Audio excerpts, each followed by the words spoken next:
Welcome back, everyone, to the Shoot Fast podcast. I'm your host, Cody Axon, sitting down with Joel Park. Hi. All right. So today we are talking about a topic that I am really passionate about. I actually tried to previously shoehorn this into another episode, and I got like 5 minutes, and I'm like, all right, this isn't going to work because this is too big of a topic. It's too abstract, and we're going to have to do a whole episode on this. So that topic is vision, and specifically vision in USPSA, how you're using your eyes and what you're seeing, all that stuff. Just to warn you guys, we're going to be venturing into some weird, Brian Enos territory. Be the bullet. Yeah, we have famously, Brian Enos wrote the book before anybody else wrote any books on practical shooting. What is it called? Practical Shooting Beyond Fundamentals. There you go. Practical Shooting Beyond Fundamentals. And unless you've been shooting for a while, or you smoked a lot of weed when you were younger, you might have a hard time understanding what he's talking about in there, because it's really dense with some weird hippie stuff. I couldn't get through the book in print. I think I made it 100 pages in, and I couldn't do it. And then a while later, I got it on audiobook on Audible, and I listened to it at high speed, double speed, so the narrator's talking really fast. And then in that situation, I can listen to it, and I actually think I've gotten a lot of value of it, and I really like it. But man, if you try and just read it straight up, have you ever read the book? Yes, I have read the book. It was a while ago. Yeah, it's because basically what he's trying to do, I think the main reason why that book has that effect on people is he's trying to describe things like feelings and things he's seeing, and just the way he does it is in these really abstract, weird terms. And it's just I thought this was a book about shooting, not about being one with the gun and some hippy dippy weird stuff. So yeah, be the bullet, bro. So we're trying not to venture into that territory, but it might go there. We'll see. Let me just give you some places to start from. Okay. Just some general statements that I don't think is crazy talk yet. Obviously, your eyes are faster than your hands. So when we're just shooting in general, you need to look where you want to go. So you're not following the front sight from target to target. If you draw on this target, you get a split. Yep, sight lifts, comes back down. Yes, shoot again. I'm going to watch the sight, follow it as it goes to the next target. Then when I get there, I'll stop the gun and shoot again. So obviously you're looking, then you're bringing the gun to where you look. Okay. That's not controversial at all. Okay, so what you're saying is you said something about following the sights between targets. Yes. But you're not maintaining a sight picture between targets, are you? Correct. So what do you mean by following your sight between targets? I'm watching, I'm looking at the letter A on the target I'm shooting, then I'm moving my eyes to the letter A on the next target, and I'm bringing the gun to where I'm looking at. I'm not watching the gun in between those two spots. Okay.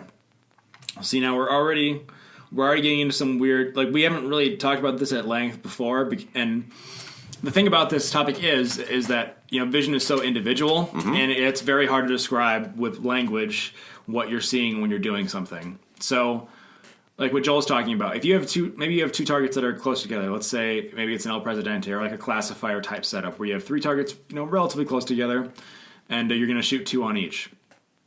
So Joel is absolutely correct, and the way that you want to do it is you shoot two targets or two shots on the first target, you look to the next target, you shoot two shots there, and then you look to the next target. So you're not, in your transitions, you're not trying to maintain a sight picture and then keep that sight picture as you swing the gun over to the next target. Because that would be slow. That would be slow. It might seem fast, okay, it's going to take me extra time because I have to find the sight picture again when I already found it. So if I keep the sight picture and then I already have it by the time I get to the next target, it's going to be faster. I remember having that thinking before, when I first started, before I really read into how to get good at shooting it all. But the reality is it's always going to be faster to look to the next target, bring the gun over, and then the gun comes into your line of sight, and then you fire. I heard somebody say this, and I'm sorry for whoever I'm not giving it credit to, because I've listened to a lot of podcasts and watched a lot of DVDs, but the way I heard it described make the most sense is when you're on your computer, you don't follow the cursor everywhere it goes. You look at an icon or a box you want to click on. Ben Sager said this. Okay. Cool. I listen to everything, but I have a lot better memory than you, I guess. Apparently so. So you pick something you want to click on, you move the cursor there, you click on it, you don't follow it the whole time. So if that's just an easy way to visualize, to think about that, the next time you're at your computer, you're not following the cursor every time it moves all over your screen. Yeah, because you've you've used a computer a lot. I mean, you live in 2018. If you're listening to this, you're still alive in 2018. And you've used a computer a lot in your life, and you know how to download a podcast, so you know how to use a computer.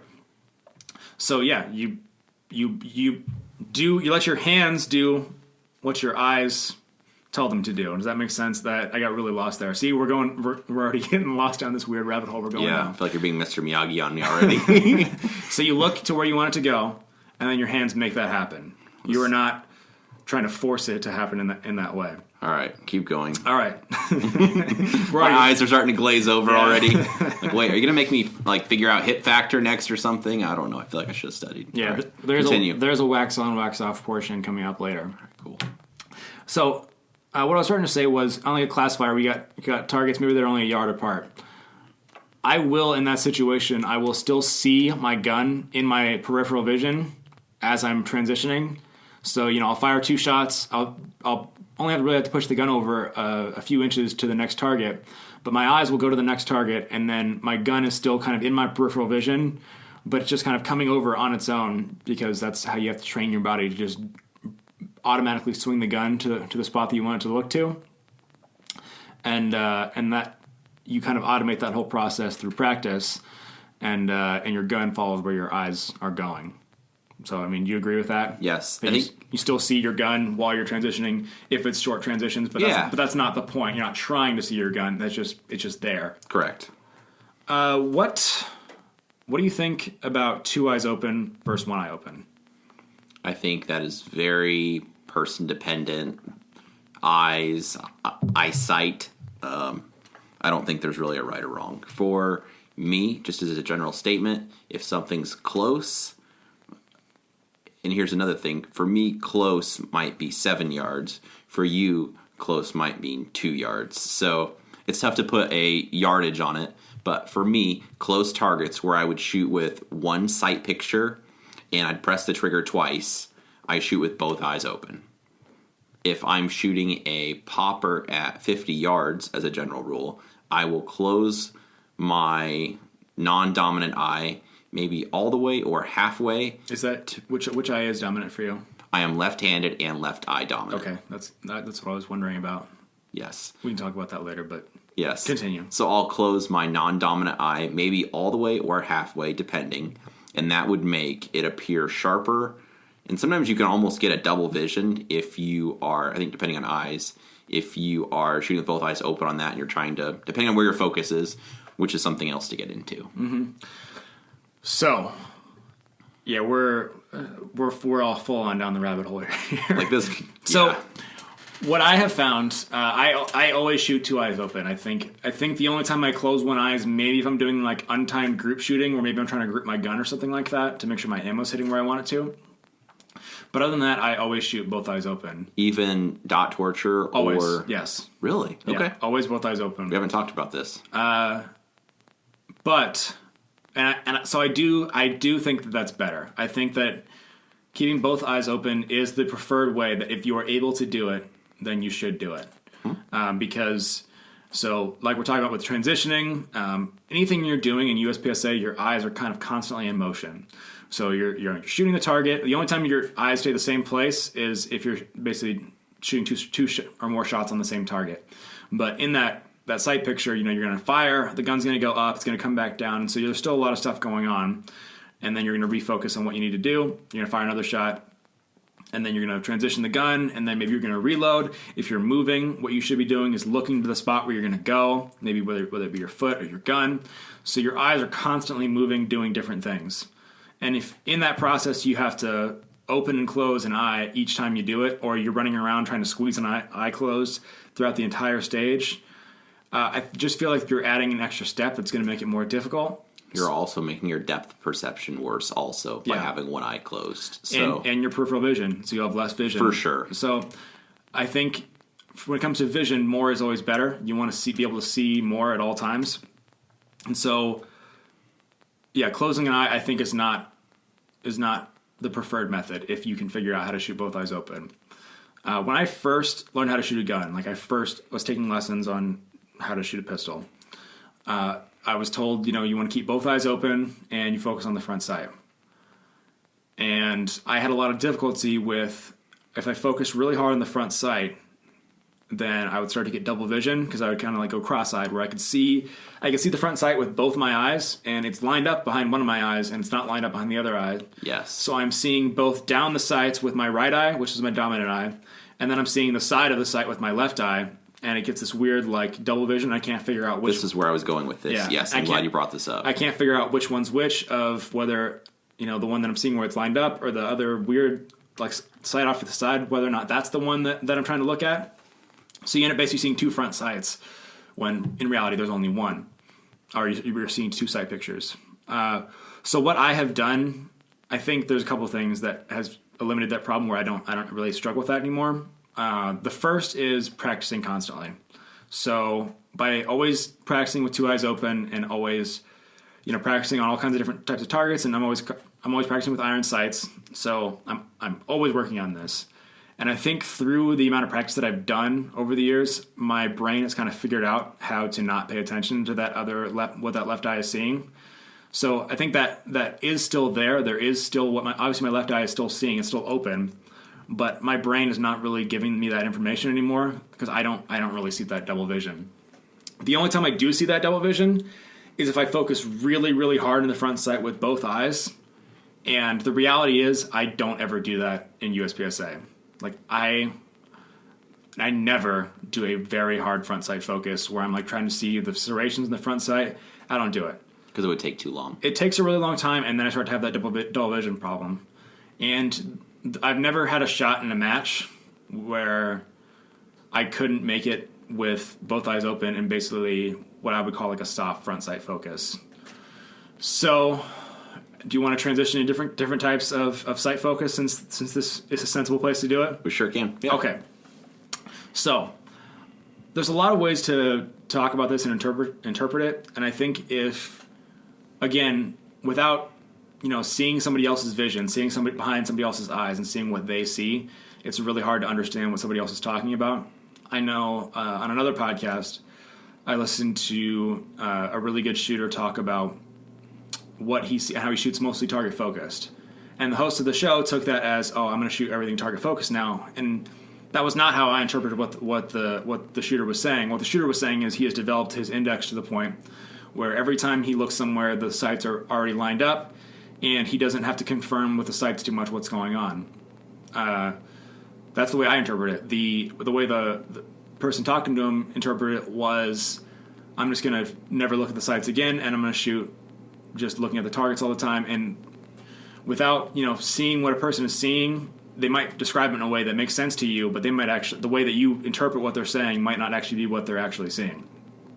So that's just a word of caution. So I think the most base level of shooting at a target is what we've talked about a bunch, which is when you have like a really close target, and all you're going to do is just look at the target and bang on the trigger as many times as you need to, whether it be 2 or 3 times, depending on how many shots required on the target, and you're not even worried about what the gun's doing because it's so close that if you have the gun in your hands with both hands on the grip and you just point the gun at the target, the bullets are going to go where you want to go. So, I mean, do you have that opinion on certain targets? For sure. And you talked about index, which is kind of getting off the subject a little bit, but just to explain what it means, it's basically just being able to oversimplify, if I close my eyes, I drew the gun from the holster, I brought the gun up in front of my face, and I was pointing at something. When I open my eyes, the gun's looking exactly where I want them to. The sights are lined up exactly where I was pointing at. Is that fair? Yeah. I think yes. So for a close target, yes, I would be using maybe that index, or you call it maybe my elbows, or maybe outline of the gun would be maybe different ways of describing it. But yes, I'm not really seeing the sight. I'm using other skills to be able to just bang away on close targets, and close would vary based on skill level. Yeah. So I mean, for somebody like you, a 7-yard target is probably you're pretty much just looking at the target and pulling the trigger, and they're going to go in the A zone. For other people, a 7-yard target is one where they have to focus more and really see the front sight and be more careful with the trigger, and then they'll hit the A zone. So close, medium, and far is going to very much depend on the shooter and their preferences. Yeah, and I want to circle back to this topic of index later, okay, and how it relates to vision. But let's keep talking about different types of sight focus.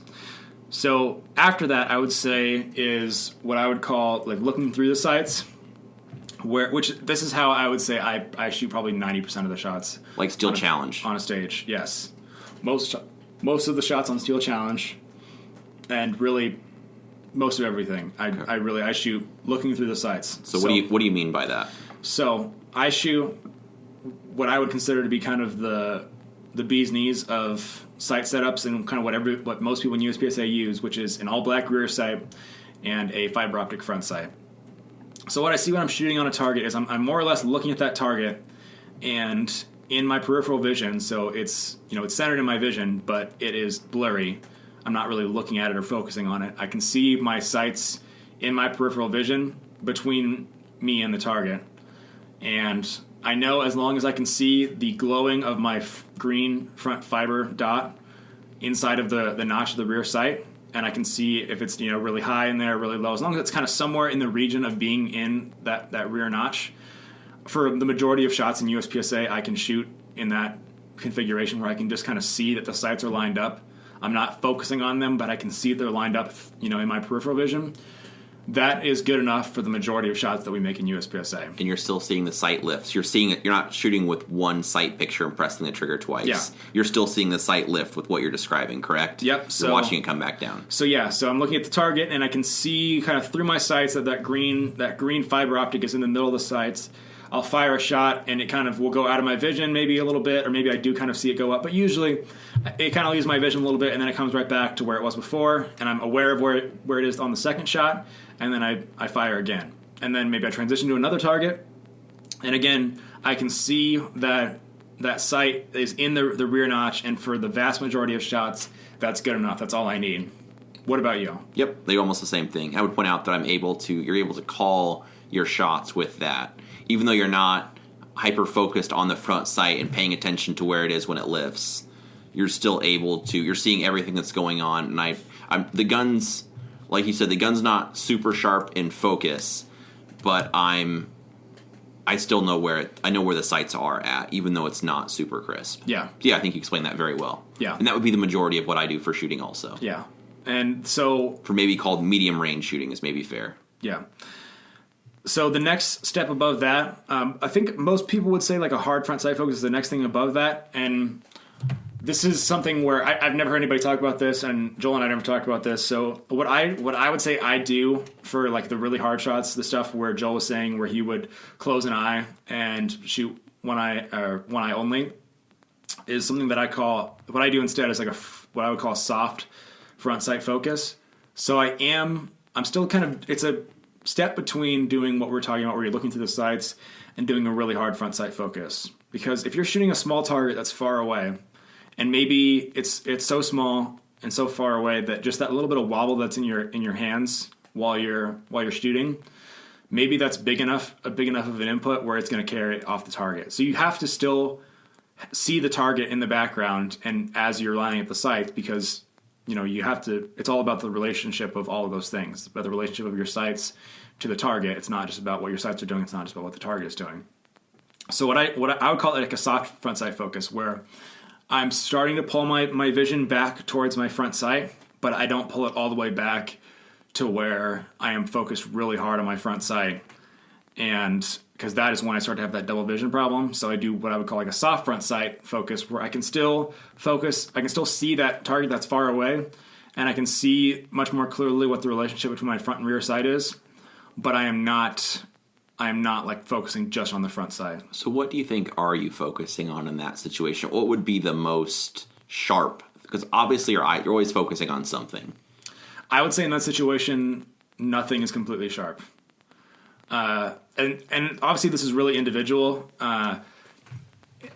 Everybody's eyes work differently. I also have really good, the advantage of just having really good vision. I think I have like 20/15, 26. I have better than 20/20 vision just naturally.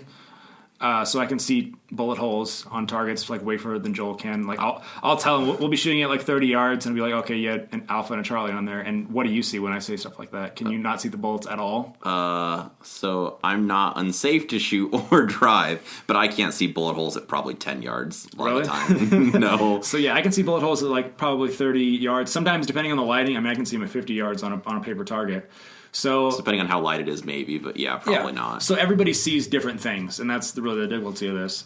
But what I would say, what I'm seeing when I'm doing this is, everything is a little bit blurry, and I'm not really hard focused on anything. So I have a soft focus on my front sight, and I have a soft focus on the far target. And so, the plane that my eyes are actually focusing on is somewhere off in space. I don't know where it is because I'm kind of softly focusing on both things and not really having a hard focus on anything. Does that make sense? It does. Can you do that with your eyes? I do kind of. I was over-exaggerating when I said completely close an eye. I think the easiest way to describe it is if you've ever seen a Clint Eastwood movie where he does like that look while he's like the squint while he's looking at something or thinking. I kind of do that with my non-dominant eye. The more modern version, did you ever watch 24? No. Okay, the more modern version of that is Jack Bauer. So Jack Bauer was like just shredding like all kinds of bad guys, just killing terrorists left and right. And, he's doing it both eyes open with, I think it was with an HK, actually. Oh, good grief. I think it was HK USP. So he'd be instantly just lost all credibility. He'd be just crushing people, like just killing people left and right. And then at the very end of this gunfight, there'd be somebody like holding somebody hostage.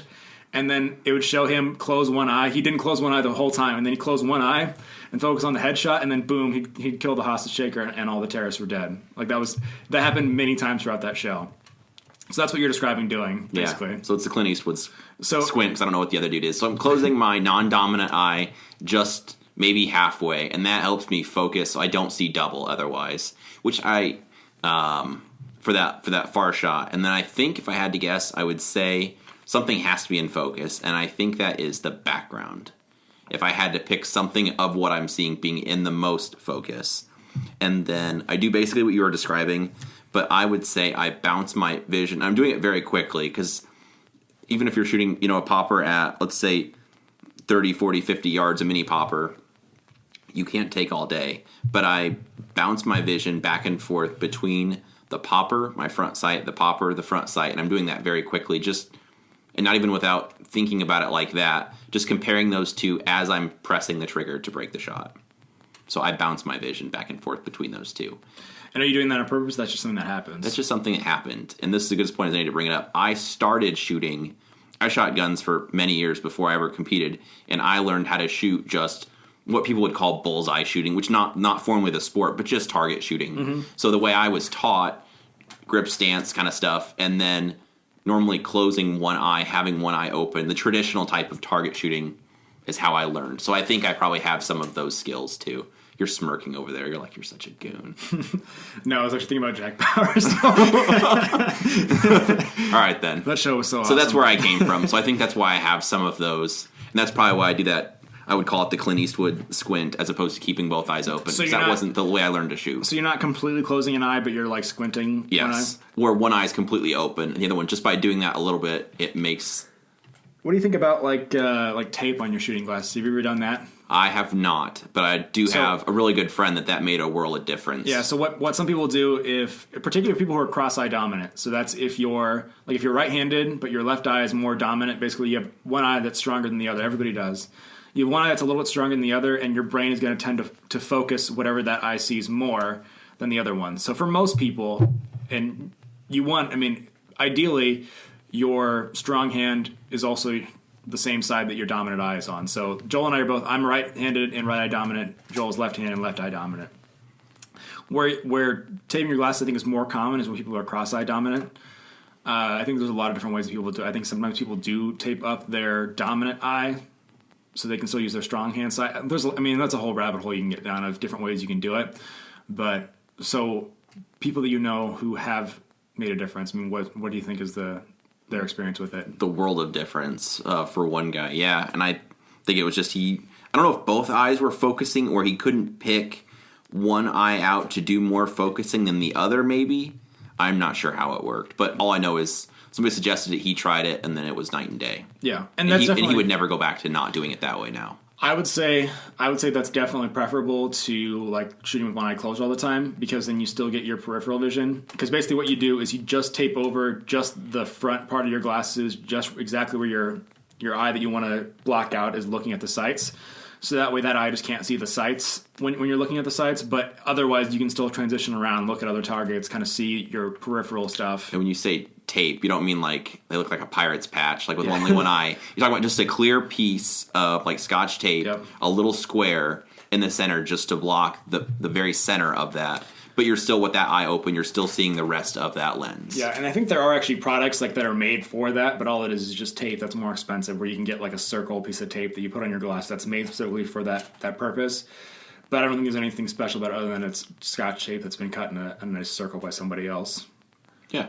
All right. So we talked about all the different kinds of sight focus. That's really the hippy dippy stuff. What about so during reloads? What do you look at during a reload? If I'm finished, I keep my vision on the target or on the sights, depending on what I'm doing, until I'm done shooting the last shot. After that, I'm going to hit the button.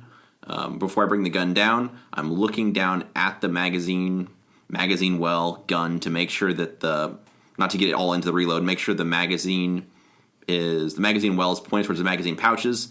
I'm paying attention to that magazine as it comes up. Once it gets started, I would say quarter of the way probably in the magazine well, I'm shifting my eyes back to the target while I'm seating the magazine, establishing the grip, and bringing the gun back up to where I'm looking at. So are you looking at the magazine pouch while you're reloading? No. Okay. I know exactly where the magazine pouch is, so I don't need to look down to find it.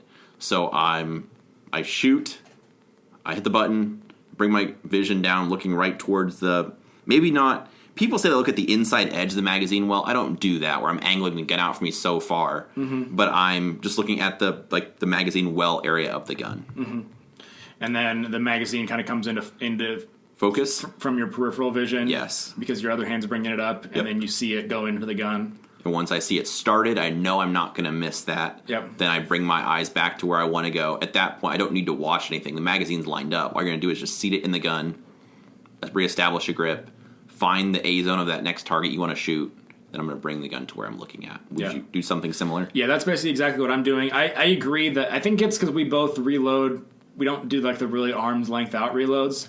You see some people, one friend of ours who shoots open, his reloads look so bizarre, but he's really fast, he's really good.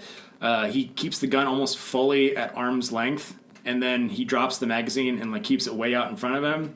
And I can see when he's doing it that he can like see into the mag well, and he is reloading like with the gun way out in front of him, where you can watch the magazine go into the mag well. And I hear people suggest that, but for me, the way that I reload, it kind of the gun comes a little bit lower in my line of sight, and I usually can't quite see into the mag well just because of the angle that I'm looking at it from.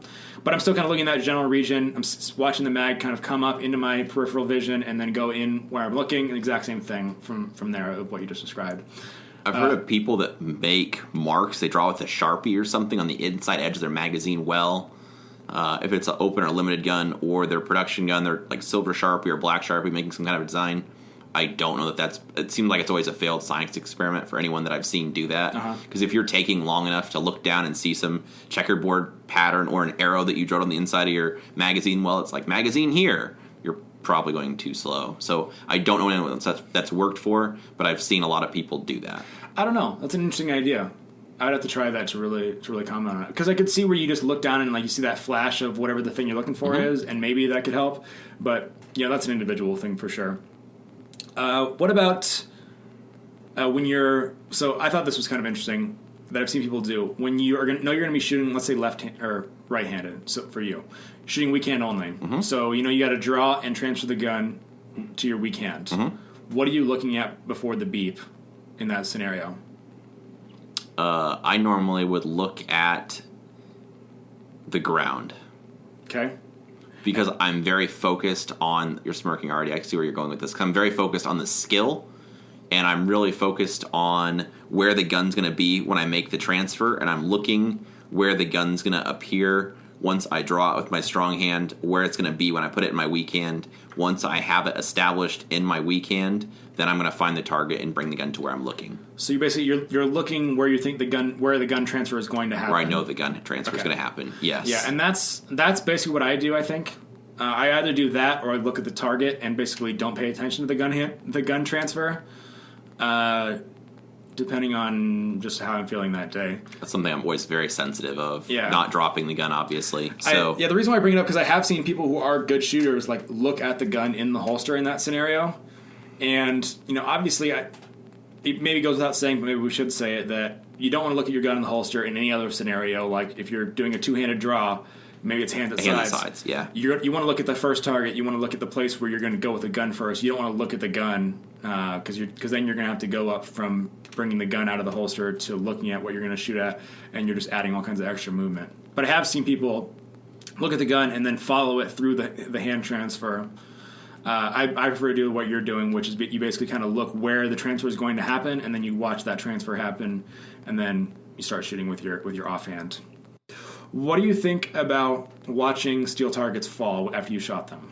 I think sometimes versus like listening for dings. Sometimes I think it's okay. Sometimes it's a waste of time. Like anything else we talk about, it depends. Yep. There was a stage at our Great Plains section match where there were it was Bay 6, if you remember that, where there's two maybe 35-yard poppers, 30-yard maybe, off at the very first position you're going to start in. You're going to shoot two, I don't remember if they're mini or full size. At any rate, it was two full-size poppers at 30 to 35 yards. And then after that, you're going to leave that position. There's nothing else you're going to do there. Yep. Thinking about time, if the gun's already there, you shoot, pow, ding, pow, ding. How long does it really take you to watch those fall? Just to start to fall. Not even all the way down. Just start to tip over. 0.2 of a second? Is that probably fair? It's not very much time. Yeah, it's hard to say. For that, on those difficult shots where they're difficult to call, I think it's worth it to stay with the front sight and watch that, because if you start to bring that gun down, you're starting to leave the position, you catch your peripheral, the target's still up, then you have to get to a stable shooting position again, bring the gun back up. Time's just flying by while you're wasting it, being inefficient. If the target is at 7 yards, whatever, what's the minimum distance for steel? 10 yards? I think it's 23 feet. All right, whatever. So if it's at the minimum distance, generally about 9 to 10 yards is the closest you generally see it. You got a bunch of them lined up, and you're just hammering them. You call that sight. You're watching the sights. You call the shot good. You're going to move on. I'm not going to stand there all day waiting on it. If it's an activator that you watch other people before you shoot, maybe there was a problem with that popper. You think it's a little bit heavy.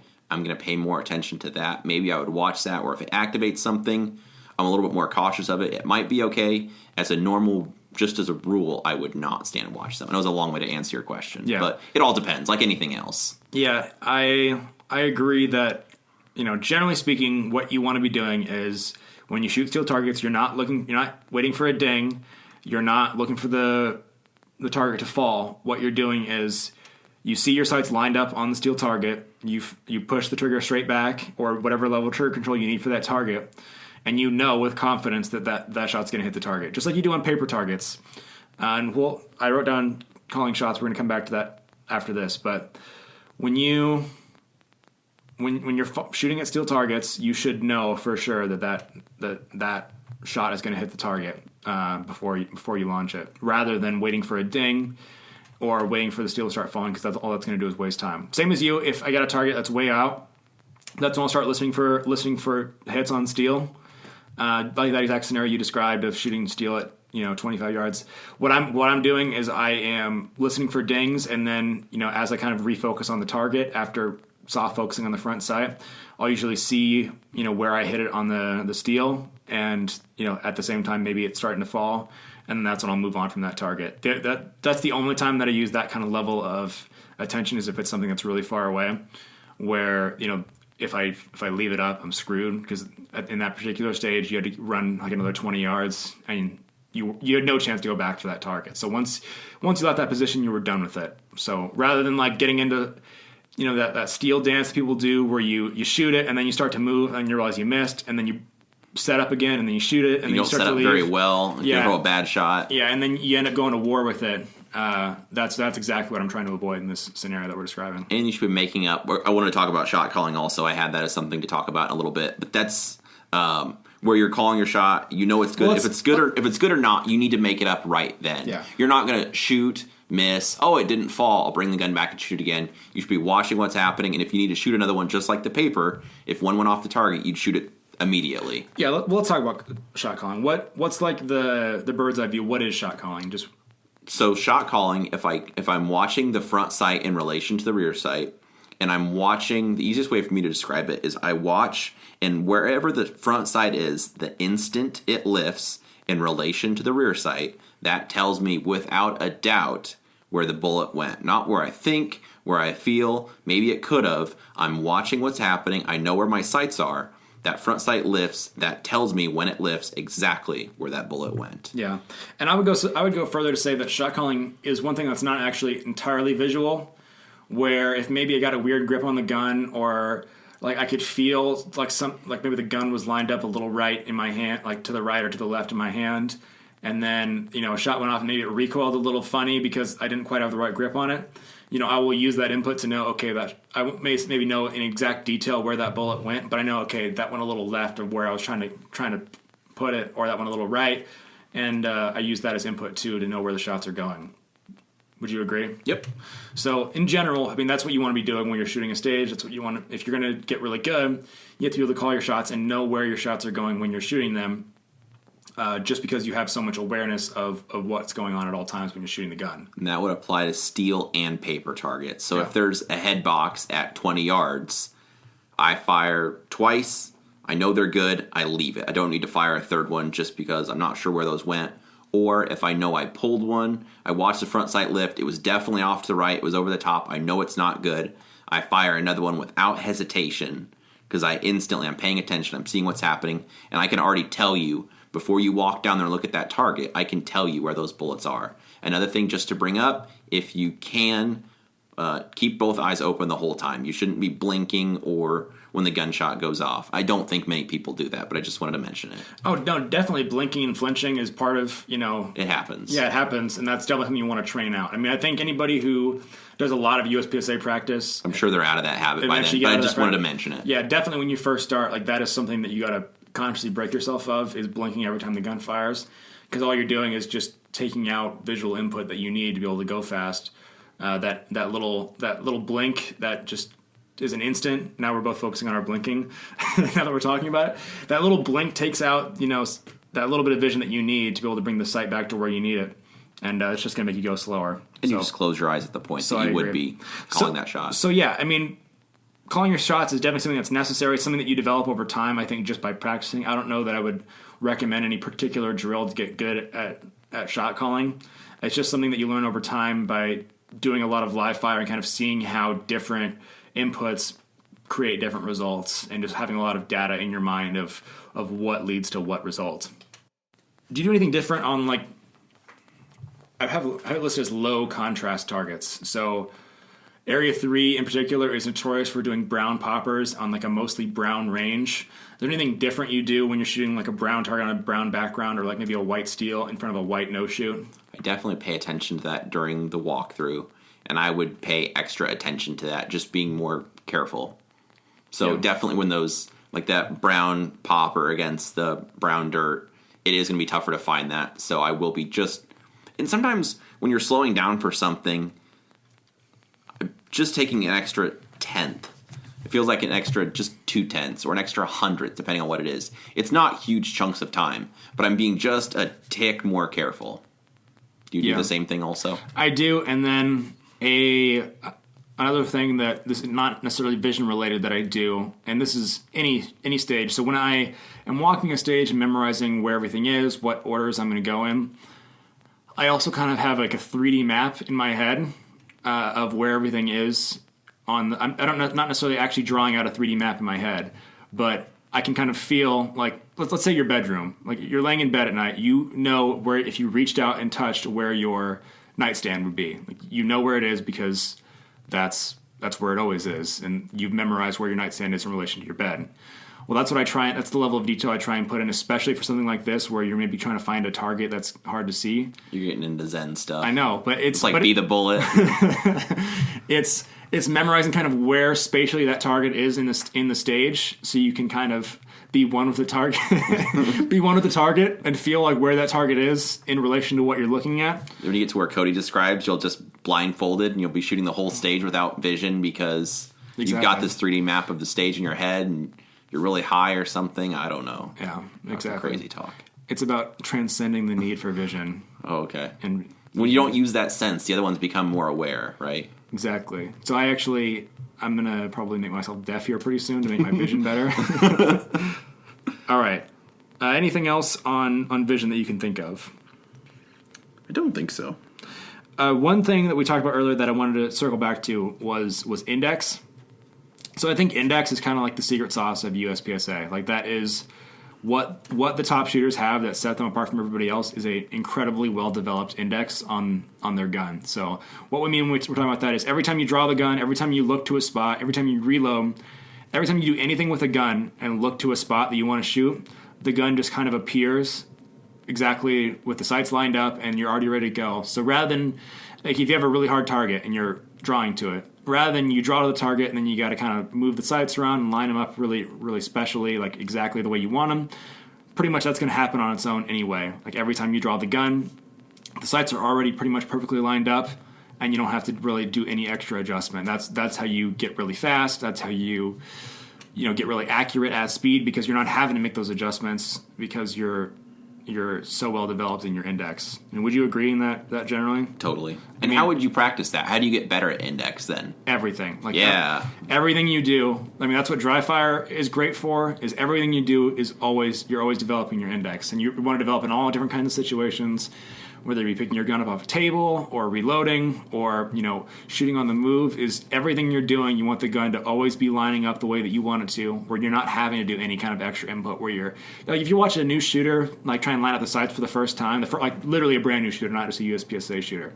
They're trying to line the sights up for the first time, you kind of watch them like they're kind of canting their wrists around, they're trying to find that front sight and the rear sight, they're doing all kinds of crazy stuff with the gun to try and line it up. Or you watch somebody with a brand new open gun they've never shot before, and they lose the dots, so they're like, they have the gun and they're moving their wrists around like they're doing like wrist rolling exercises to try and find where the dot is in the glass. By developing really good index, you entirely eliminate the need to ever do that, which is really the goal of what we're doing. So by developing that index, you take away some of the need to focus so much on what your sights are doing because you kind of know that the sights are going to be doing what you want them to be doing. That's how you develop the ability, like Joel and I are talking about, where you can shoot a 7-yard target pretty much just target focused and you're not really looking at the sights at all because you already know that those sights are going to be lined up anyway and you don't have to do any extra input to make them lined up on 7 yards. Yep. Would you agree? Totally. One other thing looking through my notes that I wanted to bring up is when you're shooting at targets, finding that letter A if you're visually capable of finding it. So for you, that's like 3 yards in. Yeah, for like 2-yard targets. Not shooting at a big brown target or a big popper or a plate rack. I'm looking for the letter A in that target, and that's where I'm bringing the gun to. So what you mean is the literal like perforated A that's cut into a target? If you could see it, or if you know where it's at. Yeah. But picking a specific, like that aim small, miss small. Yep. The Patriot thing, totally, that is true. Absolutely. So you're not, when your vision, I'm not looking at a big brown target and I'm moving the gun. Yes, the gun is somewhere inside the big brown target. I'm good to start slapping the trigger. Yeah, the more specific of a aim point you pick, the more accurate you're going to be on that target. So yeah, exactly like what Joel's saying. So if I'm shooting at like maybe a really close target where I could just point the gun at that target and bang on the trigger twice and it would be really fast, well, it's not really going to be very much slower for me to look for that perforated A or the dead center of the A zone on that target. And then once I find that A zone, then I point the gun where my eyes are looking and then I bang on the trigger twice. It's going to take almost exactly the same amount of time, but I'm going to pick up more points on it and I'm going to do a lot better on the stage overall. And this especially applies when you're doing like poppers, maybe they're further away, or any situation. Poppers are a really good one where, like the headed poppers that we use in the US where you have steel above the calibration zone, below the calibration zone, but really where you want to hit is that circle right in the middle. So if you aim for the calibration zone and just disregard the rest of it, and you really are focused on putting your sights in the center of that calibration zone, you might miss the calibration zone but still hit the head or the body of it, and you're still going to knock it down. But by aiming at a smaller area, if you miss that really small area, you might still hit it where you want to hit it anyway. I would also suggest there is 0 time difference between the two. Just thinking about it, you're going to have to press the trigger with the same amount of care if you want to hit the target. All you're doing is just picking a more specific spot to hit. Yeah. No, I agree. Head boxes are really going to do this too, like looking for the A zone on a head box rather than just shooting at the box in general. Then if you get a miss from missing the A box, you probably landed somewhere in the Bravo. Exactly. As opposed to you miss the whole head box altogether.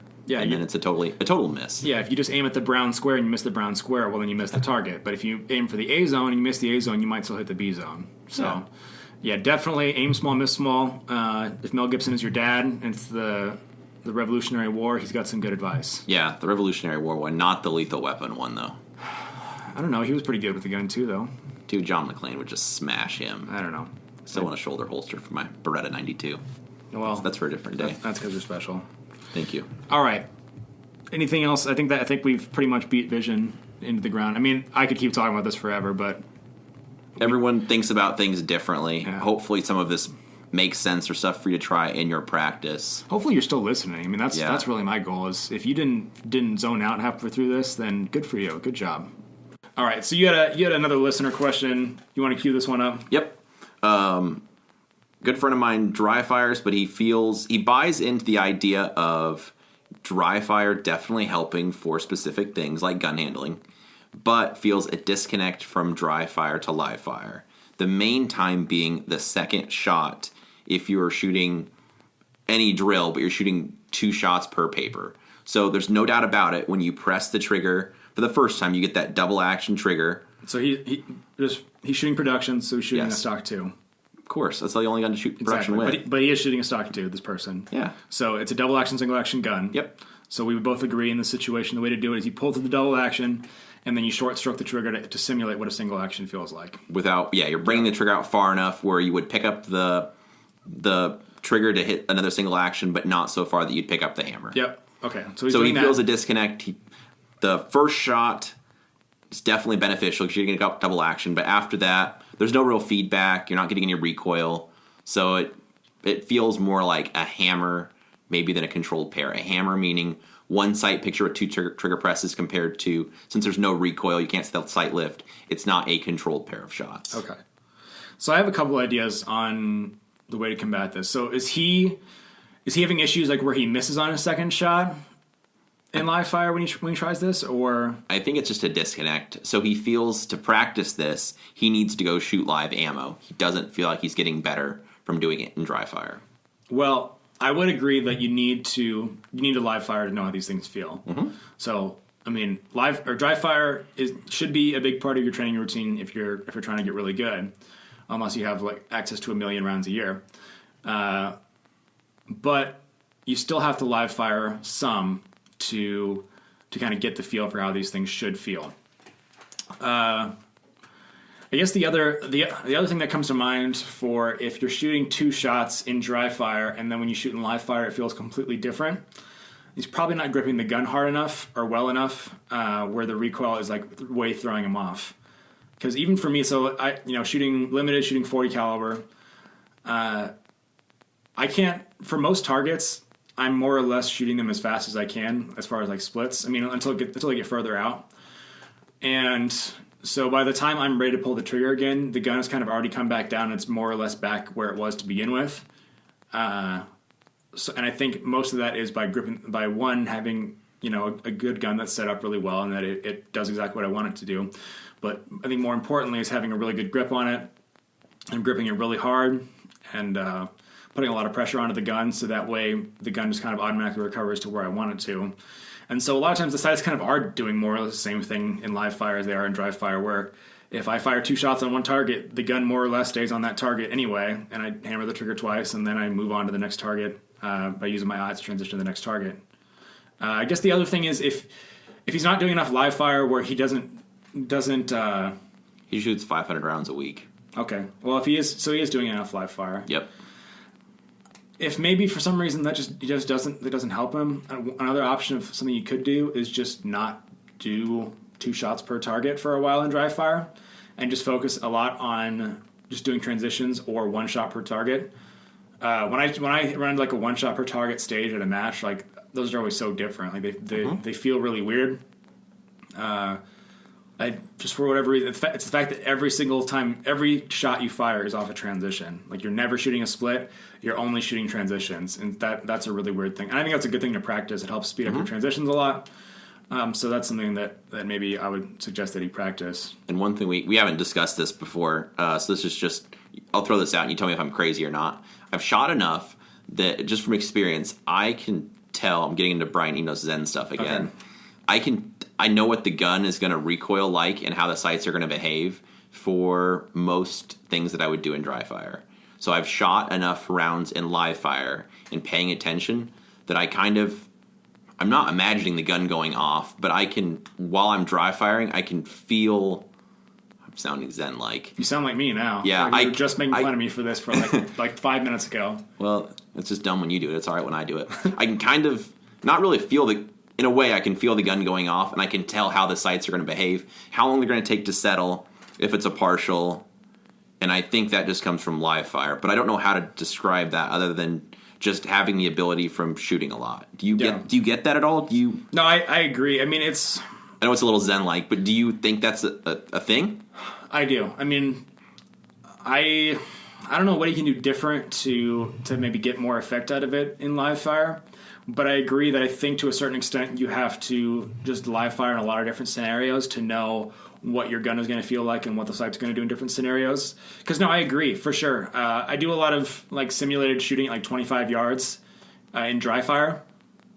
And I definitely pull the trigger faster in dry fire in that scenario than I would in live fire because, again, the gun isn't recoiling. Mm-hmm. That's not a scenario where, I'm gripping the gun so well that it just comes right back to where it needs to. Right. Definitely there's a period where the gun goes off, it settles back down, and then I'm kind of cleaning up the sights more and getting exactly back where I want it. Obviously, in dry fire, I don't have that. The gun's not going off. Otherwise, it would be live fire, and my neighbors would be pissed because I'm shooting bullets in my house. Hey, in this area of town, they probably wouldn't think much of it, though. You're good.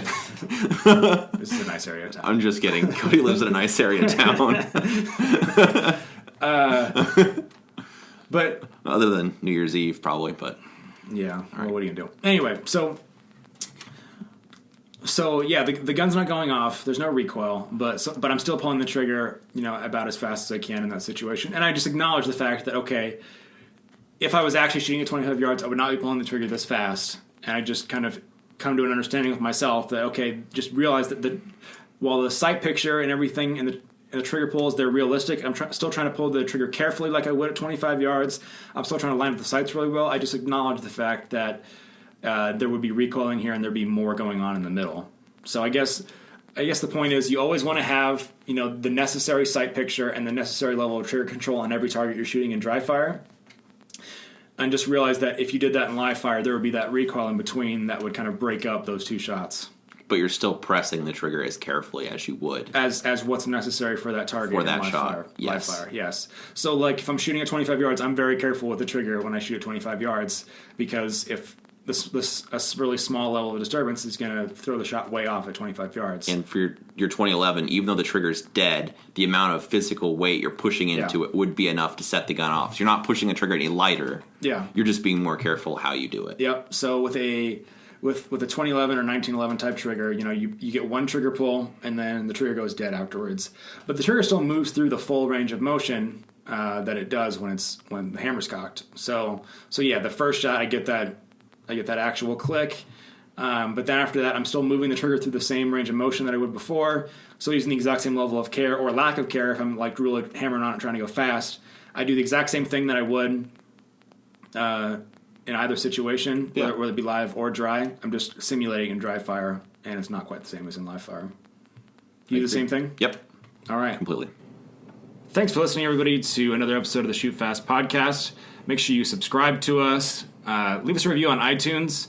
We haven't had a new actual typed out review in a couple weeks, and those give me life and for crying out loud, make me feel important. So make sure you leave us a review on iTunes or wherever you listen to your podcasts. Another thing, our friend Ben Barry just started a new podcast called Short Course. Episode 5 in particular is a favorite of mine because he does a podcast about our podcast.